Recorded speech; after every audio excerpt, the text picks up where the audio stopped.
Today we'll discuss about the assembly language and the assembler directives.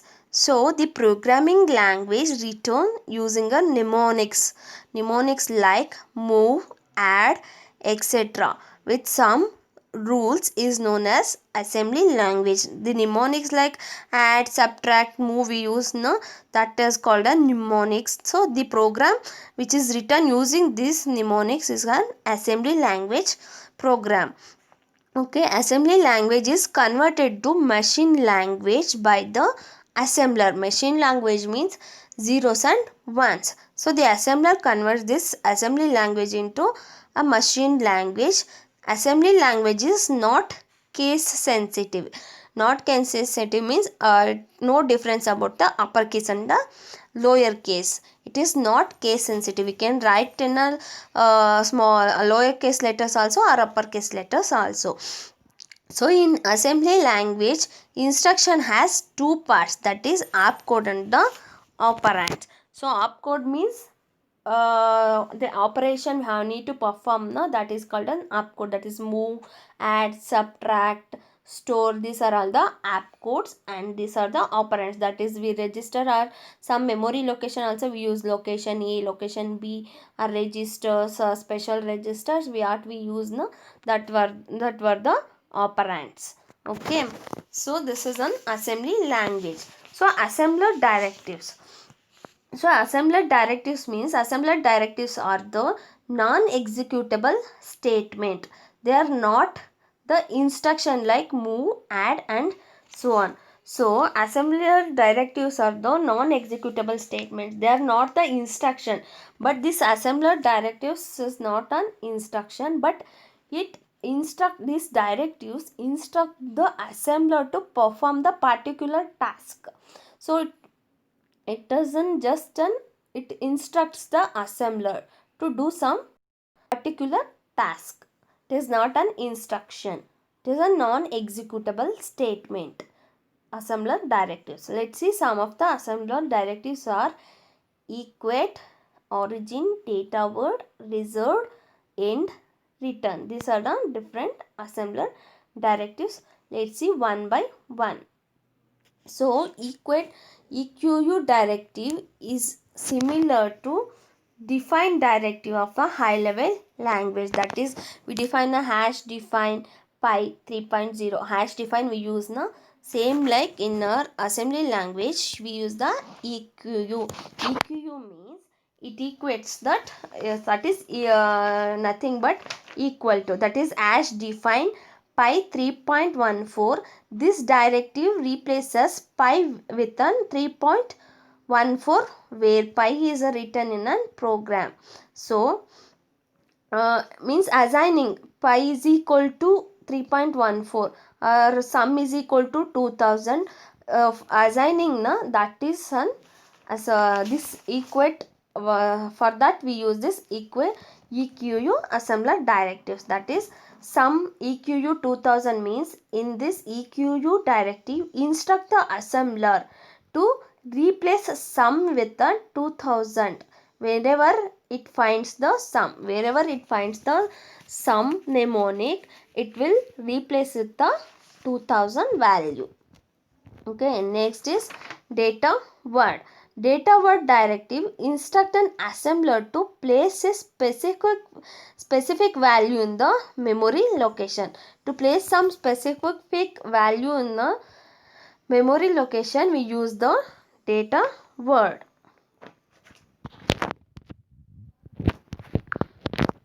Then next, for example, n data word 200.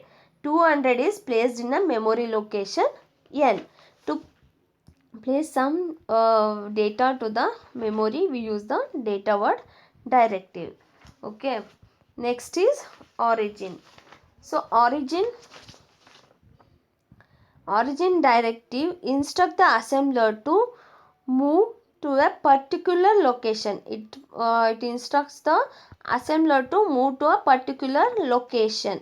Then the instruction following origin directive will be executed. For example, origin 204 means the assembler moves to the memory location 204, then any instruction below this directive will be executed. After origin 204, origin 204 means the assembler go to that 204 memory location. Then after that 204 location, what is the instruction is there na, that will be executed. Then next is reserve directive. So reserve directive informs the assembler to reserve a chunk of memory. So to reserve some memory, we use this reserve directive. For example, num1 reserve 400. Sorry, this is 400, which means this reserves a 400 words in the memory, and the name of this memory chunk is num1. So num1 reserve 400 dot, sorry, it by mistake it is typed that is 4 end, it is 400. So which means this reserves a 400 words. Words means how many bytes? 4 bytes na. So 400 words in the memory, and that for that word it is named as a num1. So end directive. So end directive, end start means this directive implies that source code ends here. So if when an assembler encounters with end means that will the source code end here. Then next, now go to the start executing the code from the label start. There may be a labels in our assembly language code. Then it ends that code and it will go to the start label, and from that start label it will start the execution. Okay, then return directive. Return directive means that execution should stop when assembler encounters this directive. So return means it stops the execution.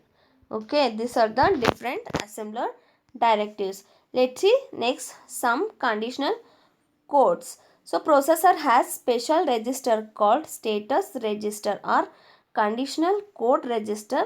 This register is set of flags. Every bit represent one flag. So 4 flags out of these are N, Z, V, C. N means negative, 0, V means overflow, and the carry flag. So N flag will get set to 1 if the result is negative. Any arithmetical or logical result is negative, then this flag is set to 1. Otherwise it is clear to 0. Then next is 0 tag. It is set 1 if the any arithmetic and logical results is 0, else it is set to 0. Then overflow flag is set to 1 when after performing any arithmetic operation. That if any overflow occurs means it will set to 1, otherwise it is cleared, this flag is cleared to 0. Then carry tag set to 1. Carry out results means if you perform addition of that binary numbers, if there is a carry occurs means then this carry flag will set to 1, else it is cleared to 0. Let's see one by one. So negative tag, sorry, negative flag.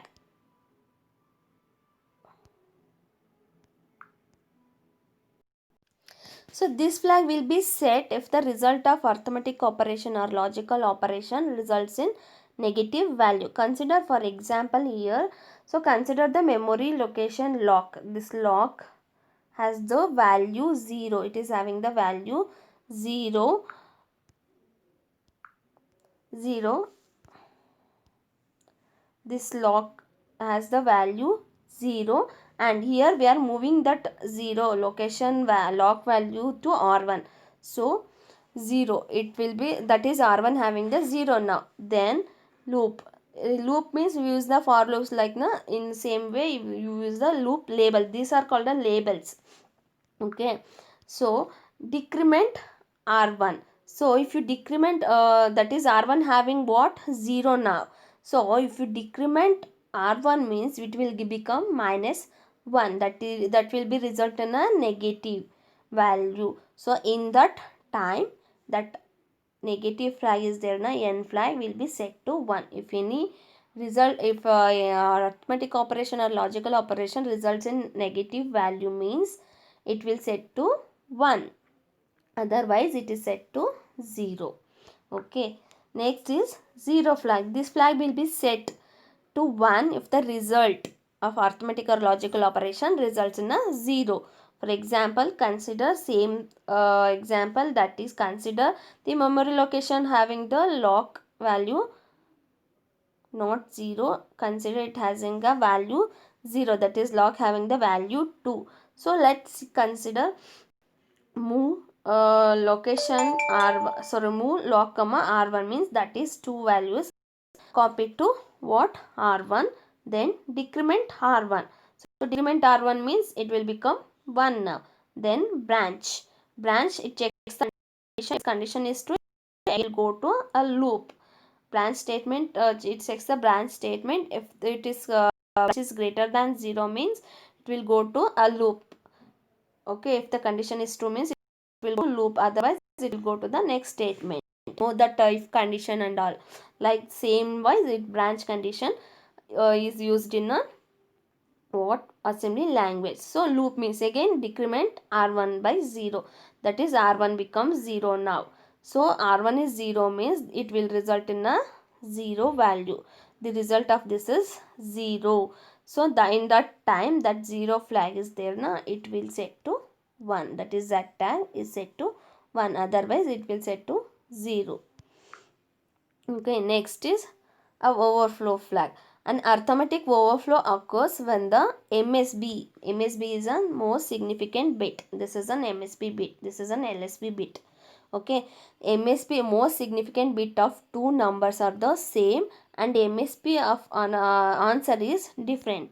So here the MSB of the two numbers, that is MSB of 5 is 0 and MSP of 3 is also 0, but the result is what, 1. We got the result is 1.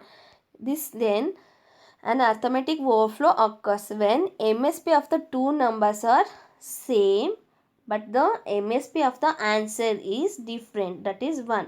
If it is 1 1 and we get the answer 0 means this is also overflow. So in this case overflow occurs, that time the overflow flag is there na, that is V flag, it is set to 1, otherwise it will set to 0.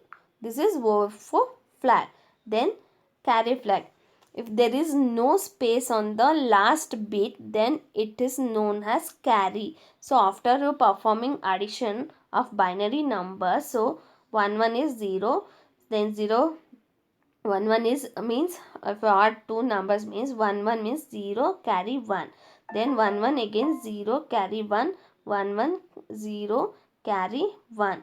Triple 1 means we'll get the output double 1, that is 1 is sum carry 1. Okay, this is what carry flag.